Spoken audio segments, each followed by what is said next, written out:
On a cold Friday morning in Dayton, the automatic doors of the emergency room slid open, and a young mother hurried inside holding her 28-day-old baby girl.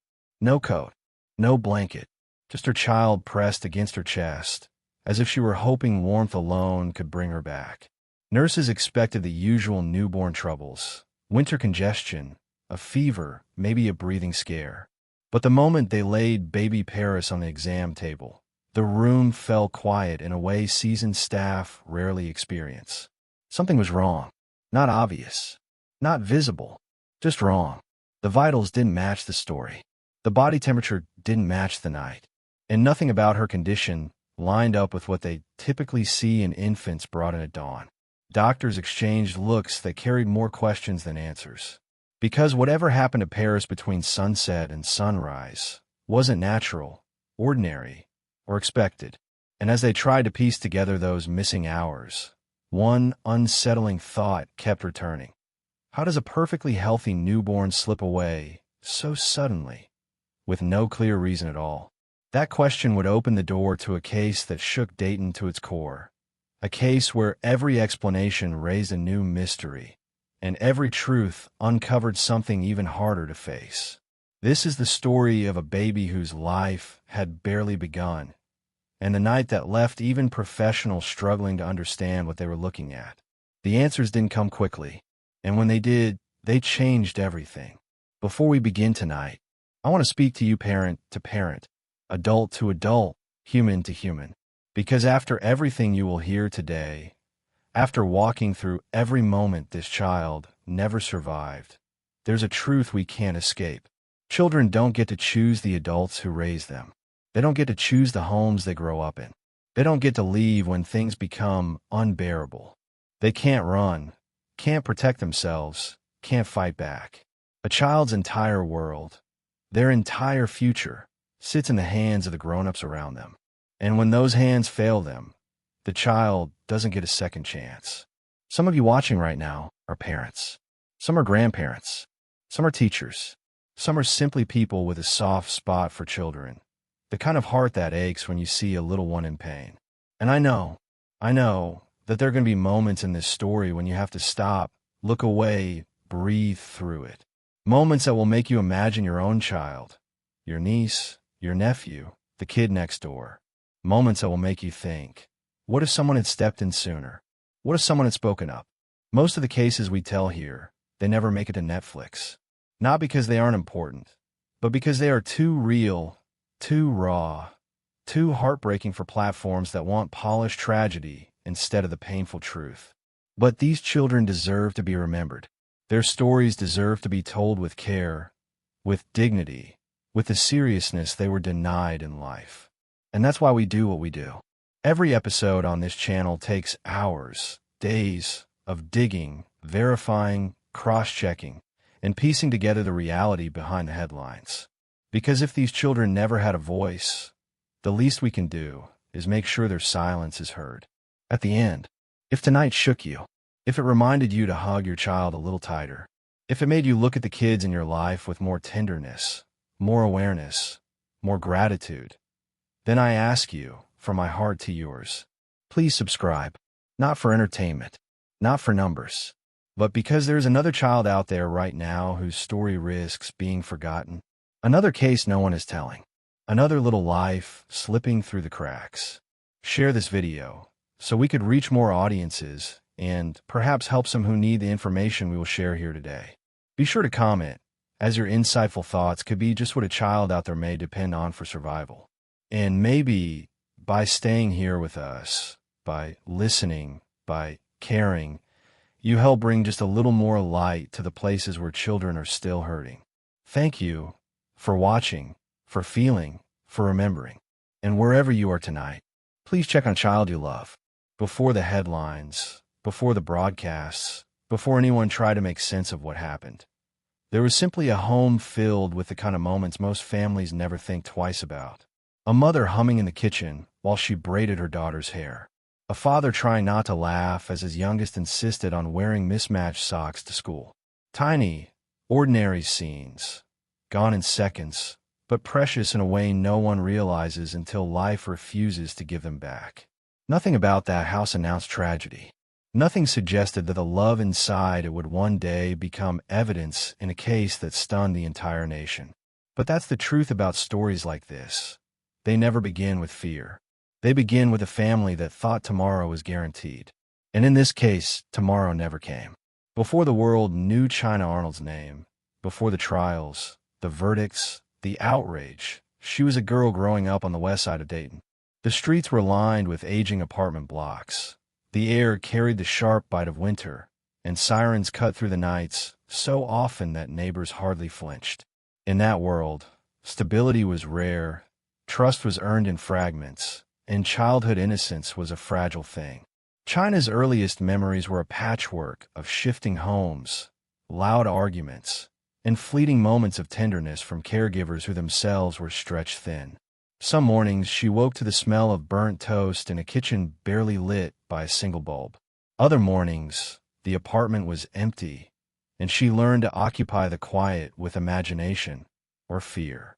By her teens, the patterns of survival were ingrained.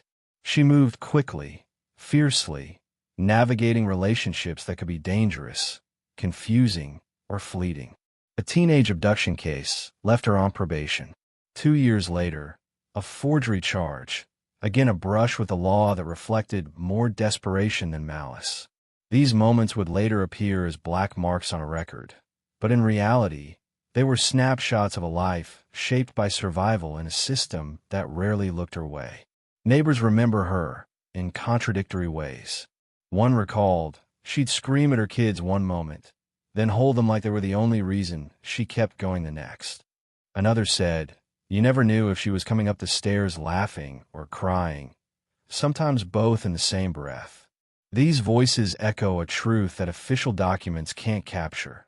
Trauma wears many masks, and a mother's love can exist alongside fear, anger, and rage. China's childhood left scars, quiet, invisible, and persistent. She carried them into her own relationships, into her parenting, into the moments that would later be dissected in courtrooms and news reports. Stress, instability, and a constant sense of being unseen shaped how she responded to pressure, how she measured loyalty, and how she expressed frustration.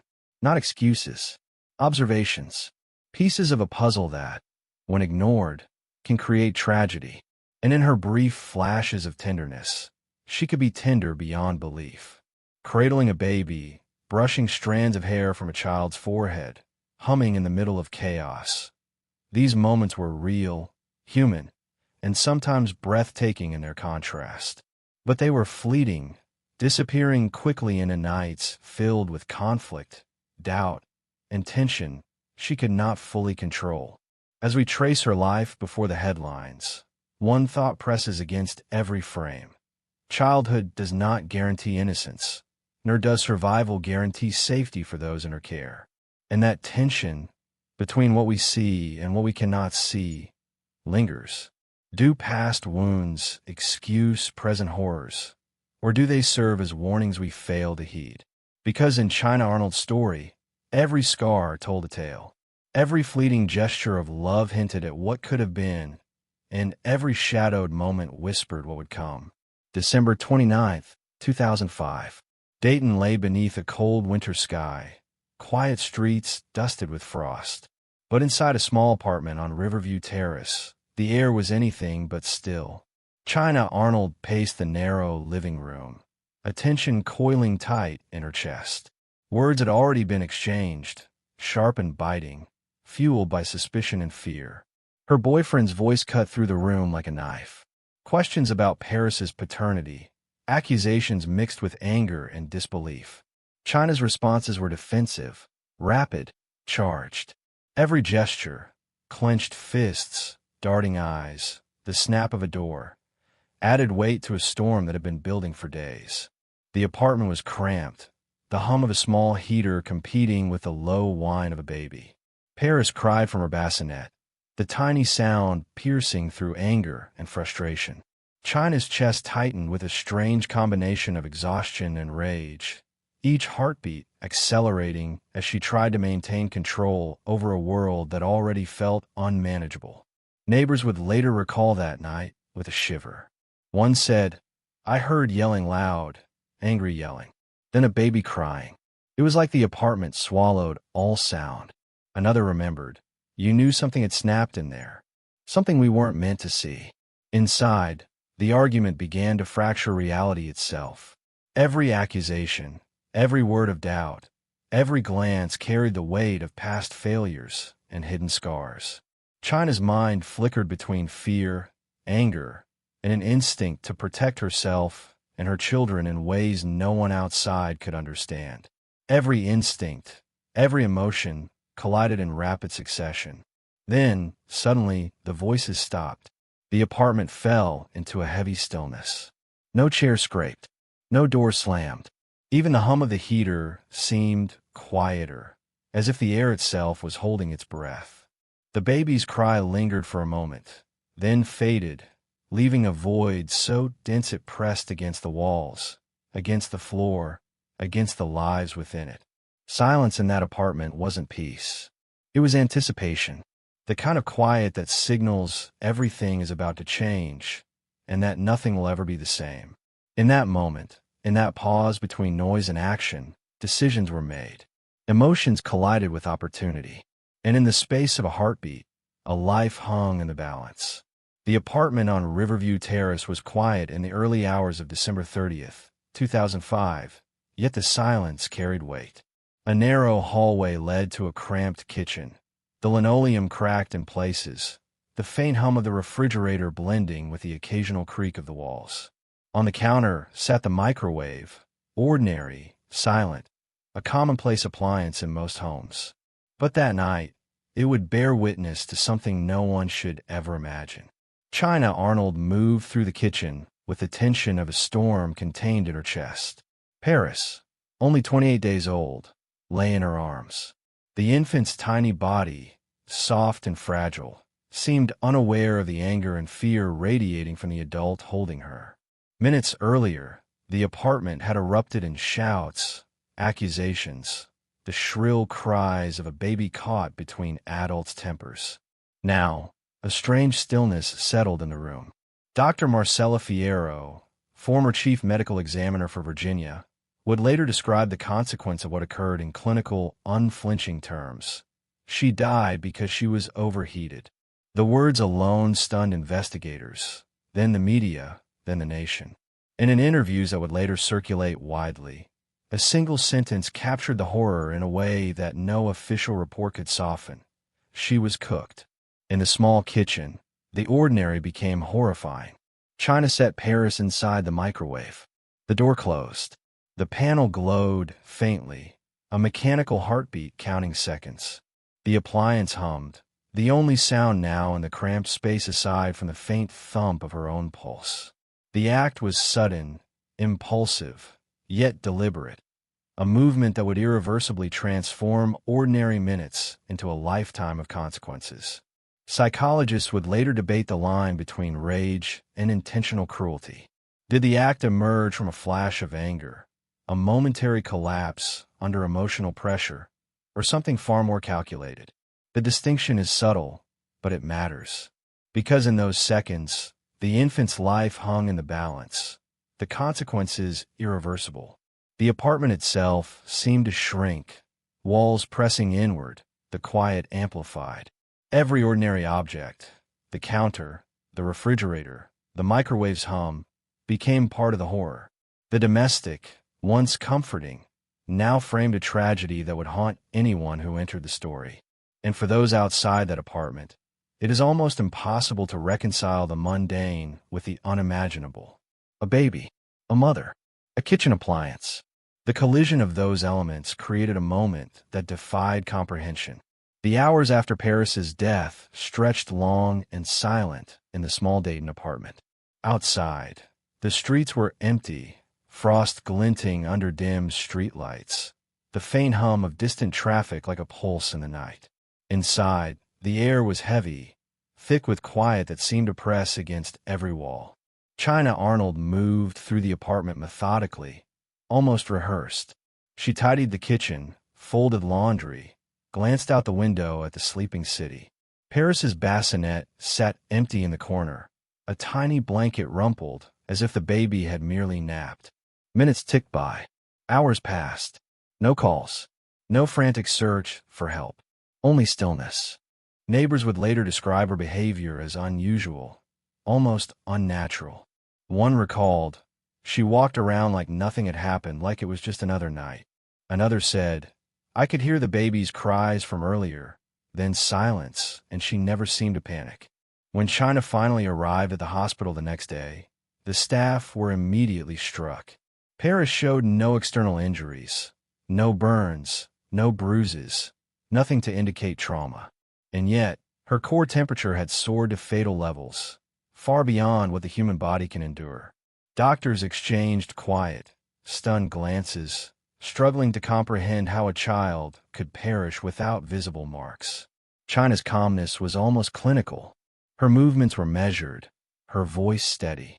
She answered questions without hesitation, without visible emotion. She poured coffee, straightened chairs, glanced at the clock as if marking ordinary time. And yet, every subtle gesture, the tap of a finger on a countertop, the careful placement of a chair, the faint exhale, hinted at a mind balancing on the edge of unfathomable comprehension. The apartment, the baby, the hours stretching into night, it all seemed normal on the surface.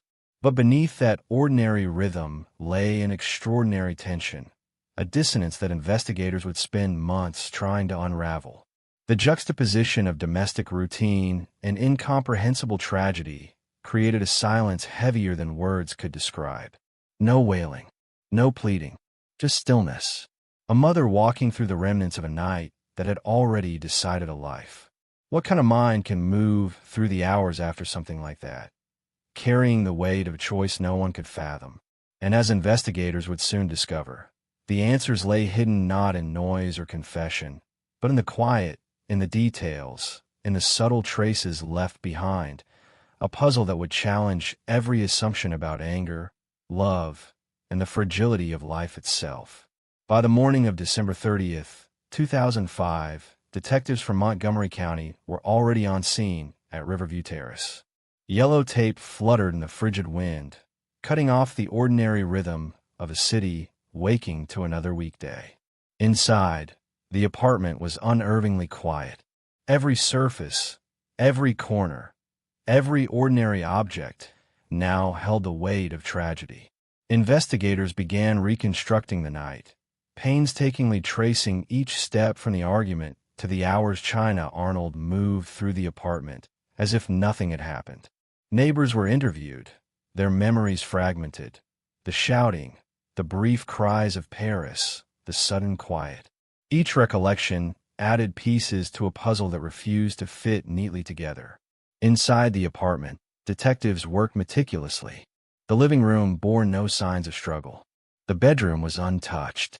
The kitchenette, once an unremarkable space, drew their attention. The microwave sat silently on the counter, ordinary and deceptive. Under harsh flashlight beams, teams documented the appliance from every angle, noted fingerprints, examined the panel, and ran tests to reconstruct how a fragile infant could reach lethal internal temperatures without external trauma. Suspicion quickly focused on China Arnold. Her calm composure, her precise recounting of the timeline, her absence of panic. Each detail scrutinized under the cold lens of the law. Yet cracks appeared, contradictory witness statements, minor inconsistencies in her story, gaps that defied easy explanation. For detectives, each discrepancy became a thread, a way to begin unraveling the truth. Micro details mattered. The faint hum of the refrigerator, the slight tilt of a chair, the tiny blanket still folded in the bassinet. Every gesture, every frozen moment, became a clue in a narrative built on ordinary objects concealing extraordinary horror. Detectives whispered, paused, exchanged glances, the weight of what they were uncovering pressing on every movement. Forensic teams meticulously analyzed the microwave settings, timing, and the pattern of overheating. Every calculation, Every test reinforced one terrifying conclusion. This was no accident. The mechanism was ordinary. The outcome, catastrophic and deliberate. Even as evidence mounted, uncertainty lingered. Investigators were haunted not just by what they knew, but by the gaps that remained. What had China done in those hours? How could ordinary routines conceal the unthinkable? Then, just as tensions seemed to plateau, a break arrived. A witness, someone previously silent, stepped forward. Their account would fracture the timeline, challenge assumptions, and shift the investigation in ways no one anticipated. And with that single revelation, detectives realized that the story they thought they understood was only beginning to unfold. February 2008. The first trial of China Arnold had been moving towards climax. Inside the Montgomery County courtroom, the air was thick with anticipation. The low hum of whispers, the shuffle of papers, and the distant scrape of shoes against polished floors created a rhythm that mirrored the tension in the room. Families sat rigid, eyes fixed on the proceedings, each heartbeat echoing in their chests. China Arnold remained composed, her hands folded neatly in her lap, fingers tapping ever so slightly against each other. Her gaze occasionally flicked toward the jury, measured, precise. Every movement seemed controlled, calculated. Every subtle shift reminded everyone that even in the heart of this tragedy, she remained an enigma, a presence that demanded attention. The prosecution had laid out their case with painstaking detail. The microwave, the forensic evidence, the timeline. Months of investigation and preparation had led to this point. The community, the press, the families, everyone expected a resolution, a measure of justice. And then, just before closing arguments, a new witness arrived. The courtroom changed in an instant. A hush fell over the room as murmurs rose, soft but tense, like distant thunder. This witness brought a statement that could not be ignored. It was precise, compelling, and just enough to cast doubt on a narrative that had felt unshakable. Timelines wavered. Accounts contradicted each other. The evidence, once clear and linear, fractured under the weight of new perception. Detectives in the courtroom exchanged silent glances. Prosecutors' hands trembled slightly as they adjusted papers. Defense attorneys leaned forward, senses sharpened, eyes narrowing in quiet calculation. Observers felt it, too. The subtle shift in energy, a tension that almost vibrated in the walls themselves. A single thread had been tugged, and the tapestry of the trial began to unravel. Families reacted in real time. One mother's hands trembled in her lap, a single tear slipping down her cheek. Another relative pressed both palms over their mouth, breath caught. The press scribbled furiously, capturing expressions, gestures, and whispers. The gallery seemed suspended in disbelief. China Arnold's composure remained, but with cracks only subtle eyes could detect. A slight tightening of her jaw, a brief blink, a measured breath. Even in the calm, there were micro-moments that betrayed awareness, that the ground beneath her, so carefully measured, was shifting. After hours of deliberation, the judge spoke. The gavel struck the wooden bench with a weight that reverberated through the room. A mistrial was declared. The words echoed like a distant drumbeat, leaving the courtroom frozen for a moment. Shock washed over the families. Frustration burned in the prosecution. Relief and quiet satisfaction flickered among the defense. The story that had seemed on a clear trajectory now paused, suspended in a limbo of uncertainty. Questions multiplied. Had justice been delayed, or had it been derailed entirely? The answer was not yet clear. What had once seemed concrete, evidence, testimony, timelines, was suddenly fractured. Investigators, lawyers, and families alike felt the uncertainty pressing on them, thick and unavoidable.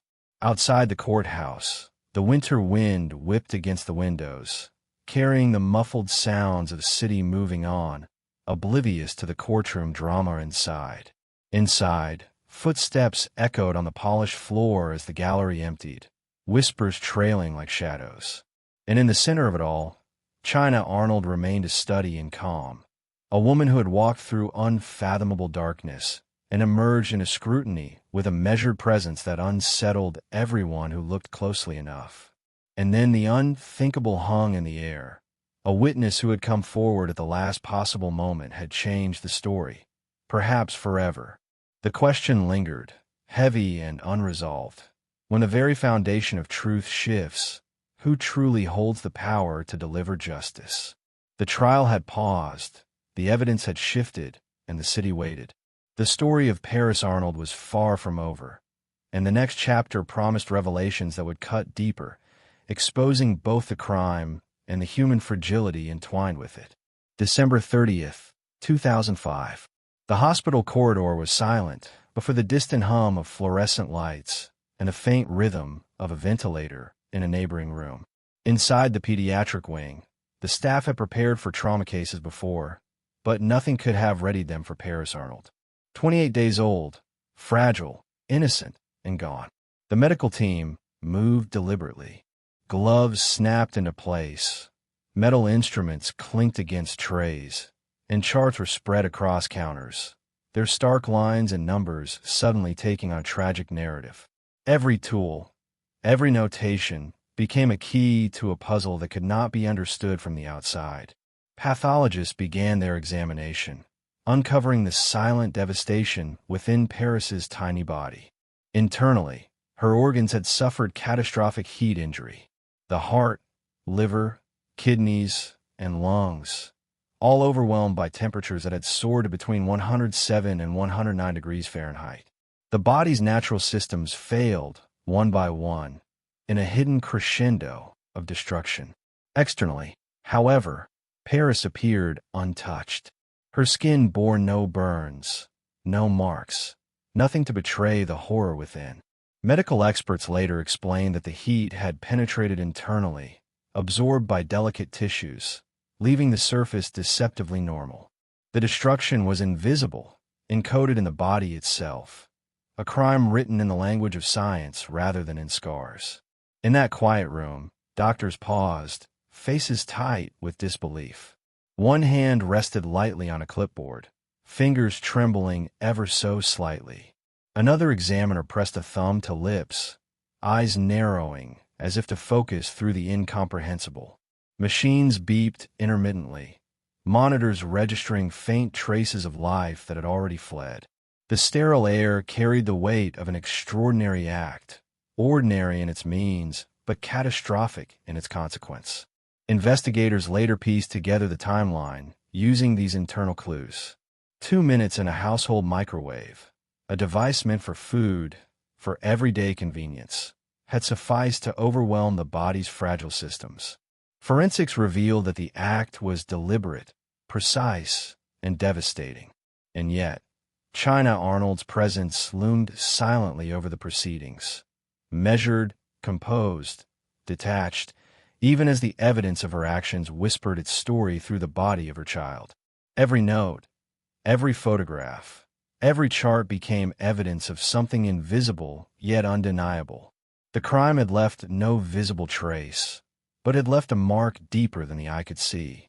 The weight of that reality pressed on families, investigators, and later, the jury, forcing them to confront the unthinkable, that a household appliance, a few moments of inattention, or intent, could destroy a life utterly. How do you prove a crime when the evidence hides within the body itself? When horror is silent, concealed beneath normal skin, what tools can bring justice to the surface? What courage does it take to confront the invisible, to translate science into accountability, to see truth in what cannot be seen? As investigators and pathologists began documenting, measuring, and explaining the science of heat, the courtroom would soon become a stage for these revelations. Each chart, each slide, each note would carry the gravity of a life lost and a case that demanded clarity amid the unseen. The evidence was there, hidden, silent, scientific, but translating it into justice would test every investigator, every attorney, every witness. And as the world watched, The story of Paris Arnold would move from pathology to courtroom, from devastation to reckoning, where the invisible would become undeniable. Spring 2009. The Montgomery County courtroom was a storm of anticipation. Sunlight streamed through tall windows, catching dust motes that danced over polished wooden benches. The air smelled faintly of paper, polished wood, and the underlying tension of grief and expectation. Reporters leaned forward, pens scratching, cameras clicking. Families pressed into the gallery, eyes wide, hearts heavy. China Arnold sat near the defense table, hands folded neatly in her lap, fingers tapping ever so slightly.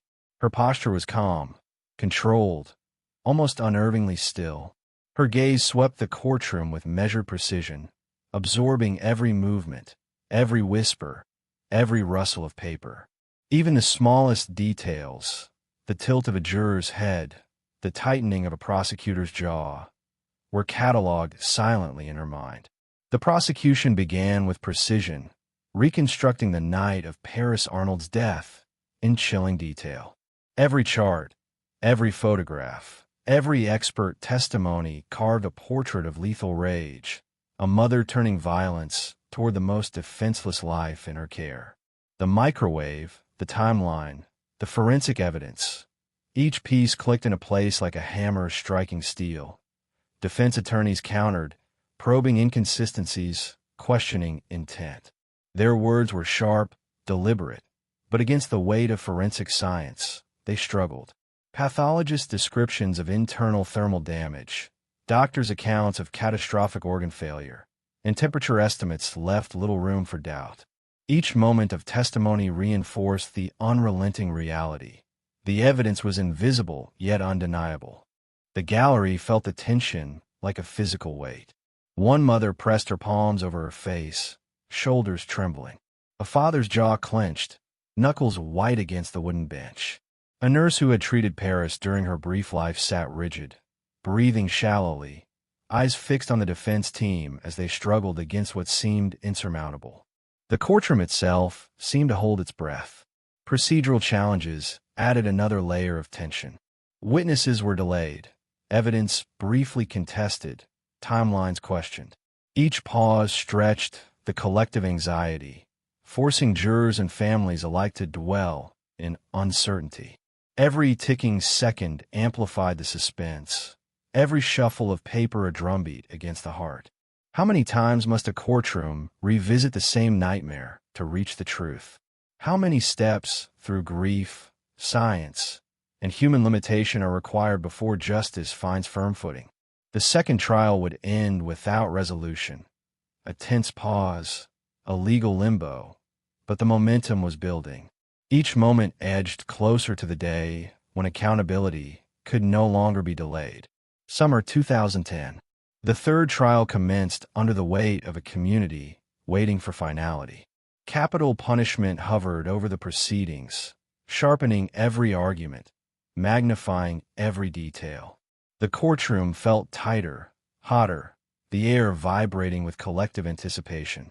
China Arnold's presence was calm, controlled, almost clinical. A slight tilt of her head, the briefest narrowing of her eyes, the rhythmic tapping of her fingers. Each micro-movement became a window into her psyche. Observers noted her composure with unease, a stark contrast to the emotional storm surrounding her. She was the human equivalent of a still surface, hiding turbulent currents beneath. Psychiatrists testified that Arnold possessed normal intelligence, showed no signs of mental illness, and fully understood the gravity of her actions. Every word underscored the chilling reality. A mind intact, a conscience unbroken, a human fully accountable for a tragedy beyond comprehension. Witnesses recounted the night of Paris's death with precision. Doctors described the internal damage. Timelines were reconstructed, and forensic analysis of the microwave was presented with meticulous detail. Each step was a thread weaving an undeniable pattern, leaving the jury little room for doubt. Families shifted in their seats, hands gripping the benches, breath caught in collective suspense. One mother pressed a hand to her lips, trying to still a sob. Another juror's eyes darted between the prosecution and the defense, wrestling with emotion and evidence simultaneously. The courtroom silence was punctuated only by the shuffle of papers, the soft tap of shoes, and the occasional whispered instruction. When a mind is intact, accountability becomes unavoidable. And yet, in China Arnold's stillness, a question lingered. If she didn't break psychologically, what broke inside her that night? What fissure permitted a mother to inflict the unthinkable upon her own child? Every micro-expression, an eye twitch, a shallow breath, the curl of a finger, hinted at a human complexity that no testimony could fully reveal. The stage was set. Science, testimony, and observation collided. The jury would soon decide, the city would watch, and a verdict that could change lives forever hung in the balance. In that charged, almost suffocating courtroom, one truth was clear. The story of Paris Arnold was about to reach its ultimate reckoning, and nothing would ever feel the same again. The Montgomery County courtroom held its breath. Sunlight slanted through tall windows, dust motes suspended in the air like silent witnesses to what was about to unfold. The polished wooden benches gleamed under the harsh glare of courtroom lights, echoing faintly with every shuffle of paper, every nervous cough. The jury had been sequestered for hours. Inside that small deliberation room, 12 ordinary citizens grappled with extraordinary responsibility. Pens scratched, chairs creaked, the hum of the air conditioner filled the silence. Occasionally, a juror cleared a throat, whispered a question, or exhaled slowly, the tension so thick it seemed to press against their chests. Each tick of the clock stretched seconds into eternity. Outside, the gallery was electric with anticipation. Families clutched one another, knuckles white, breath shallow. A mother pressed her fingers to her lips, eyes fixed on the doorway, as if willing the jurors to hurry, to return with justice. A father's jaw tightened, a hand buried in his hair, silent prayers etched in the lines of his face. Reporters leaned forward, pens poised, cameras ready, capturing every detail, the room vibrating with a tension that could almost be felt in the spine. China Arnold sat at the defense table, hands folded, back straight, her composure absolute. But the smallest details betrayed subtle awareness. A finger tapping once, a micro-breath held, the slightest narrowing of her eyes as the courtroom shifted around her. Observers could not read her mind, but every minor gesture whispered of a controlled, calculating presence, a mind intact even as a life had been destroyed. Then, the courtroom doors opened. The jury filed in, faces solemn, movements measured. The foreperson rose, hands trembling ever so slightly. The room went still, every eye on the jury box. China Arnold, how do you plead? The judge intoned, voice steady but weighted with the years of anticipation. Guilty. Guilty of aggravated murder. The words hung in the air, reverberating like a tolling bell. In the gallery, relief and grief collided. Families sobbed openly, leaning into one another, the sound of tears and quiet wails filling the space. Prosecutors exhaled, shoulders relaxing for the first time in years. But China Arnold, she did not flinch. Her eyes remained forward, expression unreadable, a stillness that seemed almost unnatural amidst the eruption of human emotion around her. A fleeting twitch at the corner of her mouth, a subtle tightening of her fingers, tiny signs that hinted at the humanity beneath her controlled exterior. The sentence followed. Life imprisonment. Death avoided, but justice rendered.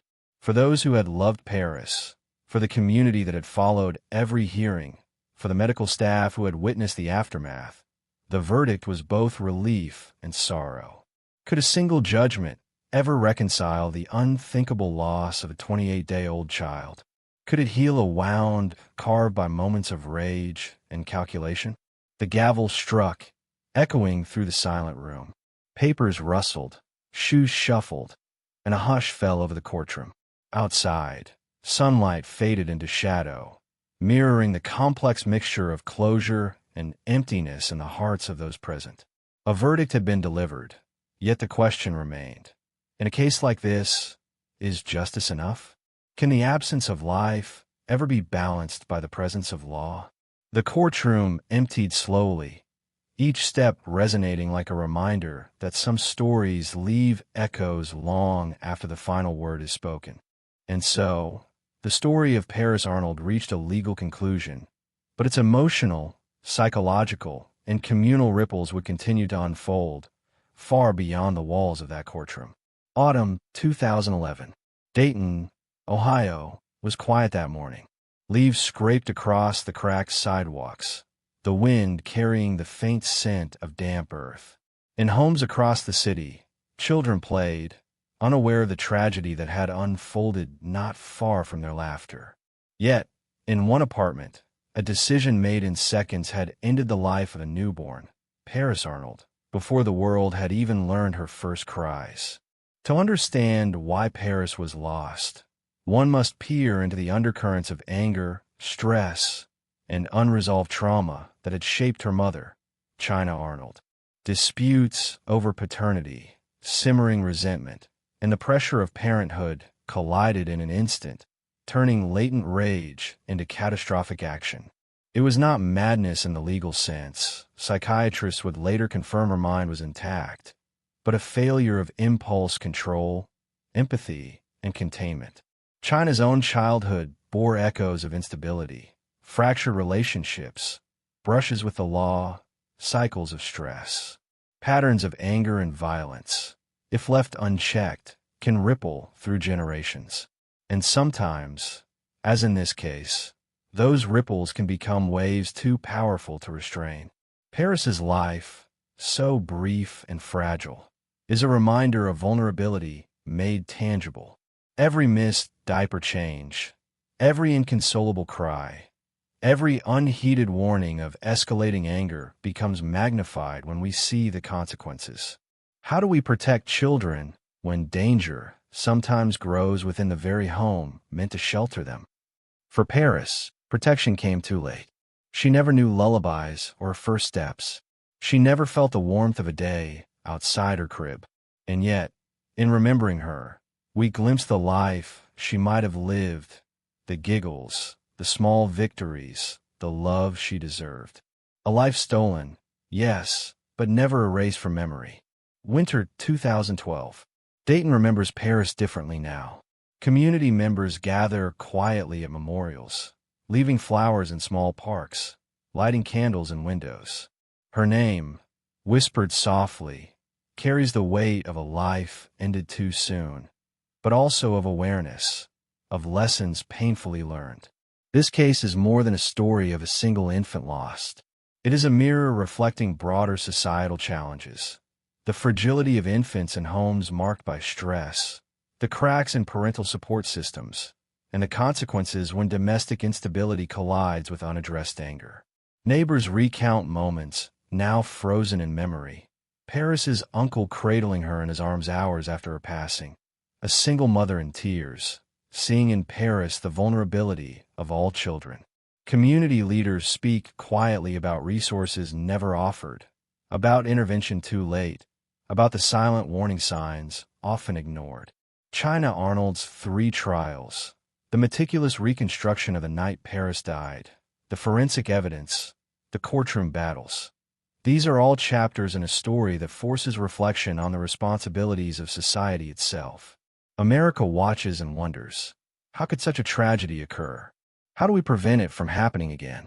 If a 28-day-old newborn could be lost like this, what does that say about the support we give struggling families? The courtroom is empty now, but Paris's absence is palpable.